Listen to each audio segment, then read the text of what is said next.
Good afternoon and welcome to Developing Story. I'm Colleen Dully, host of the Inside the Vatican podcast and a producer here at American Media in New York. The Vatican recently released its working document for the upcoming Synod on the Amazon region, a document that caught attention because it officially opened up the possibility of ordaining older, married indigenous men as priests in the region. The document also called for an evaluation of the official roles that could be given to women who already do a significant amount of ministry there. Joining me to discuss this document and the upcoming Synod is Joelle Thompson, a Jesuit who helped organize listening sessions in Guyana, where parishioners and ministers came together to discuss their needs and hopes for the Synod. Welcome to Developing Story, Joelle. Hello. Thanks for joining us. Before we get into our questions, I'd like to remind our viewers at home that if you have questions for Joelle, you can share them with us on Facebook or Twitter, and we'll try to answer as many as possible during today's show. Joelle, my first question for you is, what were the demographics of the people who came to your listening sessions, and what were the main issues that they brought up there? So mainly indigenous peoples, both young and old, so from age 18 until 80, and an equal mixture of men and women. Was So it yeah, mostly and lay they were people? from lay people, mostly lay people, religious, maybe about 10 religious. But the majority of people, we held a gathering in an indigenous village, so 140 people, including the religious working there. So yeah, the majority of those were lay people. So at And what least were some of the 100. things that they discussed? Their main questions were really tied to, I would say, issues of environmental destruction. That was the first thing that came out. So mining and pollution, but also social problems related to that.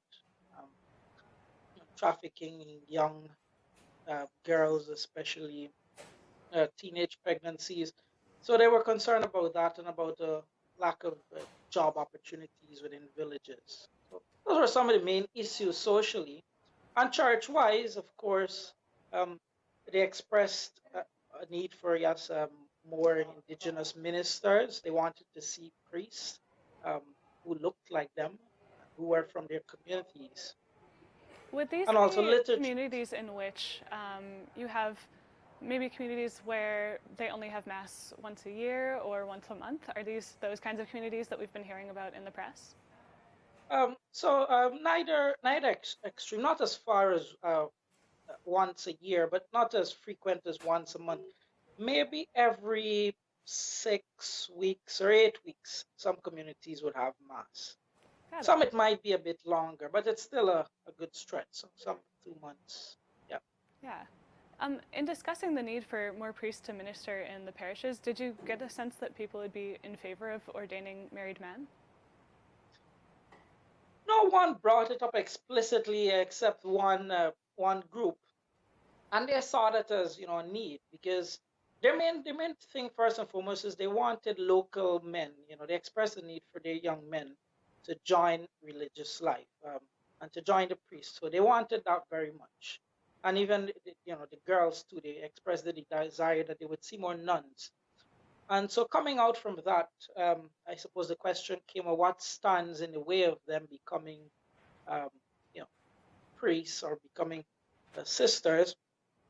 And I mean, the main problem they mentioned, really, it was access to education. That was one thing. And also just not having enough information about it. Yeah, that makes a A lot of few, sense. Did they mention any other possible solutions? um, interestingly, it might be a chicken and egg. They felt that if more priests spent time in the villages, more young men would want to become priests. But of course, there aren't, you know, enough priests and ministers, or even you know, brothers, to spend enough time. We visit. I spend quite a lot of time, but it's not quality time. Even if you spend 5 days, it's still not enough. But they felt that that would be one solution, because you can't join what you don't know. That's what came up. Yeah, that makes a lot of sense. The Synod's working document, which was based on conversations like the ones that you had, called also for an examination of the official roles that women could have in ministry. I was wondering, was that a subject of discussion in your group? Uh, Yes, clearly the church in the Amazon, especially in Guyana, women they participate. They run the church. We can say they organize local services. They run the communities. Um, so women's ordination was not expressly brought up by any of the communities, but I think what they wanted was a greater freedom. So I suppose participate more in the liturgy, to be listened to. I think what came up is they felt that they wanted the church to hear them, to recognize that they would like to have services in their own language, something that we do in Guyana. So they wanted more of that and to be affirmed that they were doing something good by asking for this, not being shut down. Yeah, one thing that has really stuck out to me about the preparation for the Synod is these listening sessions, like the ones that you had, where they're really prioritizing listening to people. But obviously, the Synod is about a lot more than just who can minister in what capacity. There are really pressing issues, like the ones you mentioned at the beginning of the show, of climate change, deforestation, things like urbanization, and a growing wealth divide, and so on. Are these issues that people in your listening sessions thought that the church specifically could have an impact on? Oh, yes, very much so. They felt that we could take the message to those who listen to them, whether the government or other NGOs. Because some of the communities are in hard to reach places, and the only people sometimes who are actually there are, the church, right? So they felt that yes, if they spoke in church to people in the church, the message would get out there. And also they wanted more information. So they hear a lot about climate change, and several people, although they're able to explain it, they understand that dry seasons are hotter and wetter, but they wanted more information on that. And their first port of call is, well, we go to the church so we can find out more about this. Got it, got it. Um, I want to take a second to remind our viewers again that they're welcome to send us questions on social media, and we're glad to answer as many as we can live on the air today. Um, Joelle, we've talked about a lot of the different issues that have been brought up. What did you get the sense was the most important to people? The most important issue, for those in Guyana, because I mean there were lots of these assemblies in lots of territories of the Amazon, but I think lots of people mentioned education. That was the first one, and not just education as in having education, but a culturally appropriate education that affirms their culture and their language.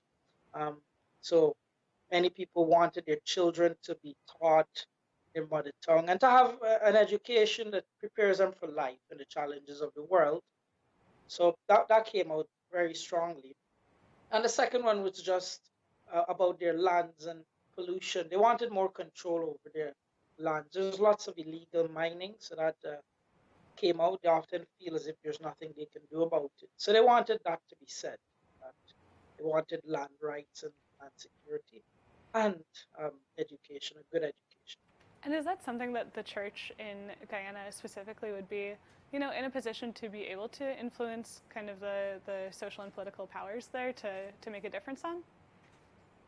Uh, yes. So recently, three indigenous communities have embarked on a bilingual program, an intercultural bilingual program, started from the community's desire and working with the Jesuits in Guyana, the local community, and our Ministry of Education. Last September started a whole new way of education for three indigenous communities. So What does that that's look on like? a two-year pilot.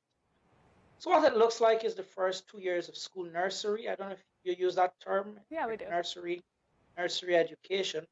They'll be learning through their mother tongue and being taught concepts through their mother tongue because they can speak it, and they'll be learning through their culture. So it'll be affirmed in the classroom using, so they learn the alphabet through their mother tongue. So not learning A's for apple, but learning, A's for whatever it is in their language. And that's something we think is very positive. It's had lots of good feedback locally and nationally, and hopefully, after if the pilot is good, that can be rolled out across Guyana.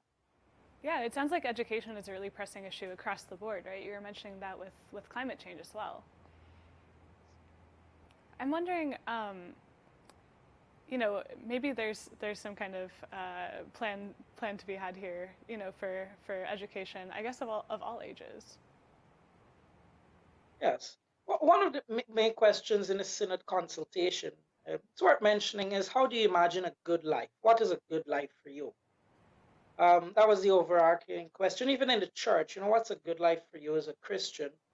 And for many peoples, it was not having things. It wasn't a consumer's vision of having lots more.